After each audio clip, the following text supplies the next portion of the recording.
Muy buenos días, tardes o noches. El día de hoy vamos a continuar con nuestra sexta sesión de nuestro curso intensivo de cálculo diferencial. El día de hoy vamos a empezar ya con la parte general del cálculo diferencial, y para empezar con esto necesitamos hablar sobre los límites. En las sesiones anteriores nos introducimos al cálculo diferencial, empezando a tratar con lo que son las funciones, reglas de correspondencia, propiedades de los números reales, propiedades de las funciones, tipos de funciones, naturaleza de funciones y funciones acotadas. Ahora vamos a abarcar lo que es la parte de límites, que es una de las partes también más importantes para el cálculo diferencial. Entonces, bueno, nosotros vamos a tener un límite cuando una función, en este caso nuestra función f de x, va a pertenecer a los reales. ¿Y esto porque? Como ya hemos mencionado antes, vamos a utilizar siempre funciones reales para nuestra materia o nuestro curso intensivo de cálculo diferencial. Entonces, bueno, tenemos una función real y que va a estar definida en un intervalo de a, b, el cual estos también van a pertenecer al conjunto de los reales.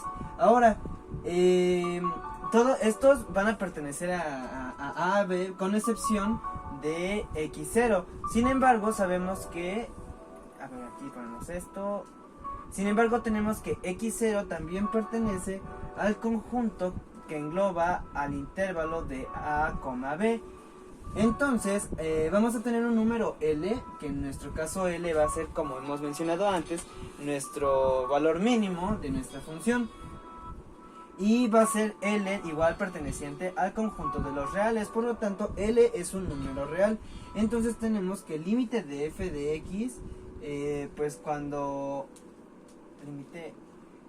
x tiende a x0, este símbolo de acá, que es esta flechita, tiende, esta se lee como el límite de f de x cuando x tiende a 0. Entonces tenemos que este límite de f de x cuando x tiende a x0 va a ser igual a L, que pues es nuestra cota superior.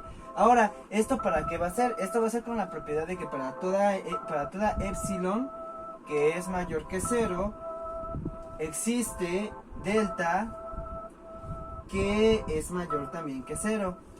Tal que nuestro valor absoluto de f de x menos la cota inferior, o en este caso nuestro límite, sea menor que epsilon. Entonces, bueno, tenemos que nuestro límite de f de x va a ser igual a 0 siempre y cuando exista una epsilon mayor que 0. Bueno, para todo epsilon mayor que 0 debe de existir una delta que sea igual mayor que 0. Tal que nuestro valor absoluto de f de x menos L debe de ser menor que epsilon. Y por lo tanto, entonces, conocemos que epsilon, para este valor también va a existir un valor en delta aproximado. Ahora, más o menos, ¿qué nos quiere decir esto? Bueno, que esta es la definición en sí que tenemos de nuestro límite. Y nuestro límite siempre va a tener que ser igual a L. L va a ser nuestro valor que vamos a hallar cuando nosotros evaluemos los puntos en x0. Vamos a tener diferentes tipos de límites, algunos que no se van a poder algunos que no se van a poder resolver y se van a llamar indeterminados. Sin embargo, hay formas también para poder hallar esas determinaciones, aunque parezca que no existen. Ahora, dado que x0 pertenece al conjunto de los reales y que nuestro valor, un valor en R, sea mayor que 0, por lo tanto decimos que agarra los valores mayores que 0 o los valores infinitos, con excepción del 0, infinitos positivos con excepción del 0. Entonces tenemos que de aquí va a salir un intervalo abierto que va a decir que x0 menos R, x0 más R más R debe de ser igual esto a los valores en x que pertenecen a los reales, tales que x, el valor absoluto de x menos x0, debe de ser menor que R. Y a esto se le llamará una vecindad de radio R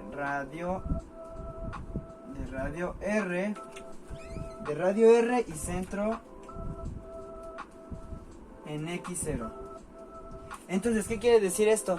Que vamos a obtener en un valor de límites siempre unos valores que pertenezcan a los reales, siempre y cuando sea el valor absoluto de x menos x0 menor que r, lo que va a ser nuestra vecindad, en la que vamos a encontrar los valores de nuestro valor del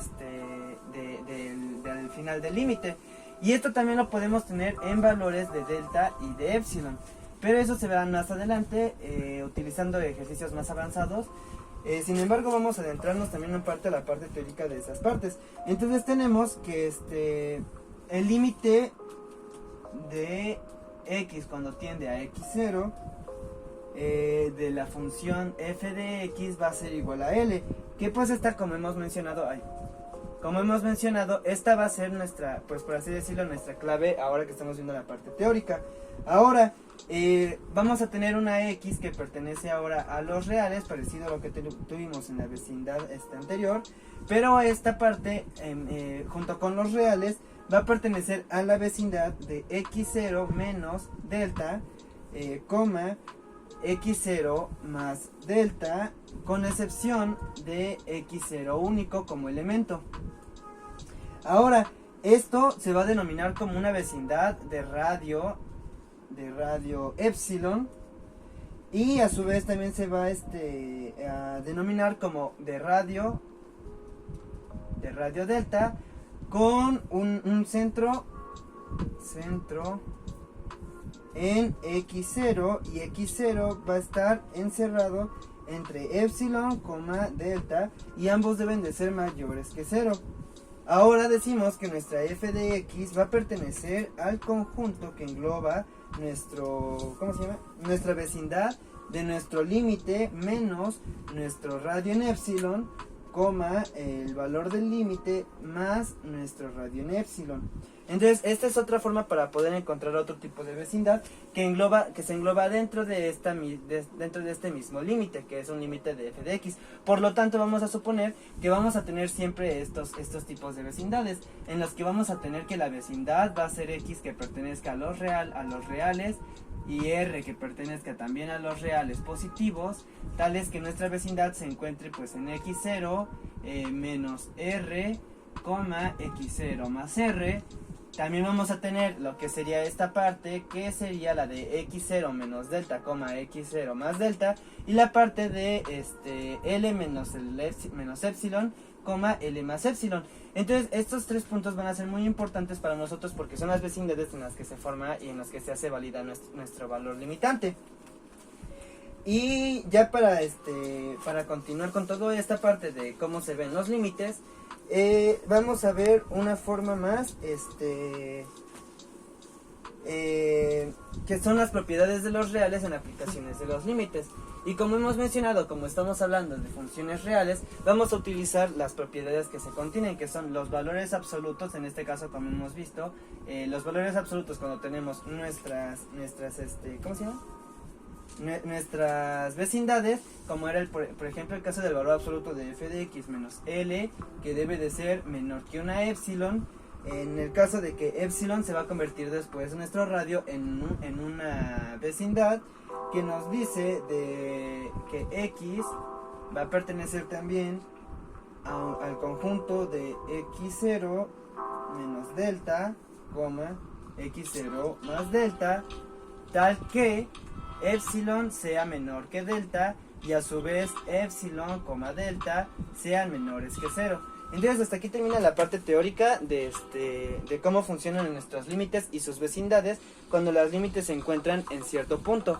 Y pues hasta aquí terminamos con esto, y pues nos vemos en la siguiente sesión. Muchas gracias.